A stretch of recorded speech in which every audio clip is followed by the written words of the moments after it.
টোকাইদের কাছ থেকে কেজি দরে নষ্ট মোবাইল কিনে তার ভেতরে থাকা ২৪ ক্যারেটের গোল্ড বের করে নিজের জীবন পাল্টে দিয়েছে পাকিস্তানি যুবক ফরাজি। পুরনো আমলের সকল মোবাইল ফোনের সার্কিটে নির্দিষ্ট পরিমাণ গোল্ডের ব্যবহার হতো, আর চালাক যুবক ফরাজি খুব ভালো করে জানে এই নষ্ট মোবাইলগুলোকে আগুনে পুড়িয়ে তার সার্কিটের ভেতরে থাকা সকল মেটাল কম্পোনেন্টকে উত্তপ্ত আগুনে গলিয়ে এর ভেতর থেকে স্বর্ণকে ৮-১০টি ধাপে কিভাবে বের করতে হবে সেই জ্ঞান ফরাজি জানে।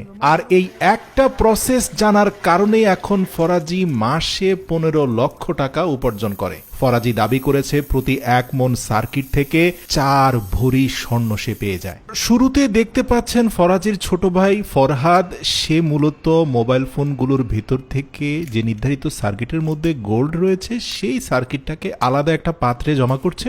যেহেতু এটা পাকিস্তান, তাই এখানের প্রত্যেকটা যন্ত্রই ট্রেডিশনাল।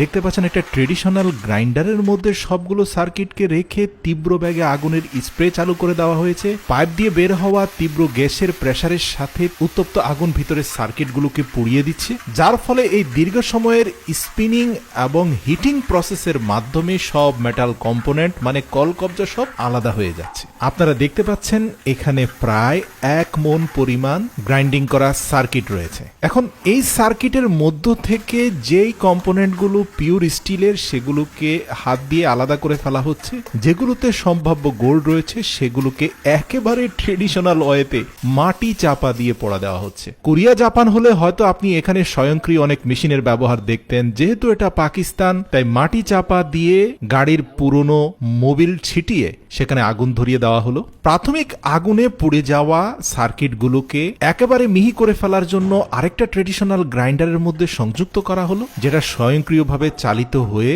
কয়েক মিনিটের মধ্যে সবগুলো সার্কিটকে একেবারে পাউডারে রূপান্তর করে ফেলেছে। এই পাউডারের সাথে যুক্ত করা হবে একটা নির্ধারিত রাসায়নিক উপাদান, যা দেখতে অনেকটা লবণের মতো। ব্যাস, এগুলোকে খুব ভালোভাবে মিশিয়ে বস্তার মধ্যে ঢুকিয়ে একটা উত্তপ্ত আগুনের হফারের ভিতরে এই গুঁড়োগুলোকে রাখা হবে। এর সাথে যুক্ত করা হবে পাথুরে কয়লা। সর্বশেষ ঢাকনা দিয়ে স্বয়ংক্রিয় হপার মেশিনটা চালু দেওয়া হবে, যার ঘূর্ণয়নের ফলে তীব্র বাতাসের বেগ এবং জ্বলন্ত পাথুরে কয়লা মিলেমিশে এখানকার তাপমাত্রা অত্যাধিক মাত্রায় বেড়ে যায়, যার ফলে এই হোপারের ভিতরে থাকা সব উপাদান একদম পানির মতো গলে যায়। ৭-৮ ঘন্টার দীর্ঘ কুকিং এর পরে এগুলোকে একটা আয়রন ডিভাইসের মাধ্যমে বের করা হয়। আপনারা দেখতে পাচ্ছেন কি পরিমাণ উত্তপ্ত হয়ে আছে। ব্যাস, এগুলোকে এবার মাটির মধ্যে ঢেলে এর উপরে থাকা কালো ময়লা আবর্জনাগুলো যখন ভেসে উঠবে ধাপে ধাপে সেগুলোকে উঠিয়ে ফেলা হবে। এই যে আপনারা দেখতে পাচ্ছেন যে একটা লোহার রড দিয়ে টেনে ময়লাগুলোকে ফেলে দেওয়া হচ্ছে।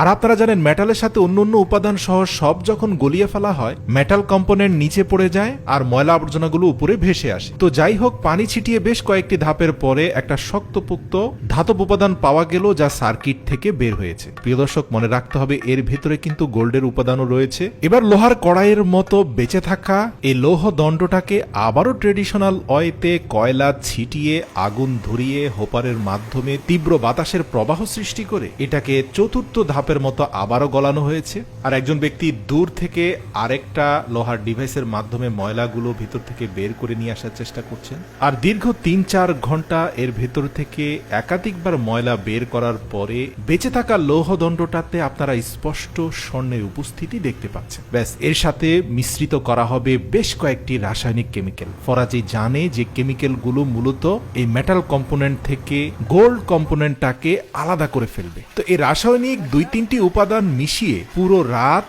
তার হাতে আসা কয়েক লটের জমে যাওয়া র গোল্ড প্লেটারগুলোকে ভিজিয়ে রাখা হয়েছে এবং সকালে আপনারা দেখতে পাচ্ছেন যে সবুজ রাসায়নিক বিক্রিয়াগুলো ইতিমধ্যে কালো রং ধারণ করেছে। এবার এর উপর থেকে পানিগুলো ফেলে দেওয়ার পরে খুবই যত্নের সাথে ধীরে ধীরে আপনারা দেখতে পাচ্ছেন সেখান থেকে অনেকটা সোনালী কফি বিনের মতো ৩-৪ মুঠো পরিমাণ গোল্ডের গুঁড়ো পাওয়া গিয়েছে। এবার চূড়ান্ত ধাপে গ্যাসের হিট দিয়ে এই গুঁড়ো গোল্ডগুলোকে আবারও গলানো হবে এবং সর্বশেষ ধাপে আপনারা দেখতে পাবেন এই গলিত উপাদানগুলোকে 100 ভাগ পিউরিফাই করে সেখান থেকে 24 ক্যারেটের গোল্ডের টুকরোটা বের করে নিয়ে আসা হবে। আর এরকম ছোট্ট গোল্ডের কয়েকটি টুকরো ফরাজি প্রতিদিন বের করে নিয়ে আসে। সত্যি বলতে ইচ্ছে থাকলে আল্লাহ তাআলা মানুষকে কত জায়গা থেকে রিজিক দিতে পারেন তা এই প্রসেস না দেখলে আমি নিজে উপলব্ধি করতে পারতাম না। মানুষের জন্য পুরো দুনিয়ার জমিনে রিজিক ছড়িয়ে ছিটিয়ে রয়েছে, তবে তা পেতে আপনাকে অনুসন্ধানী চোখ রাখতে হবে।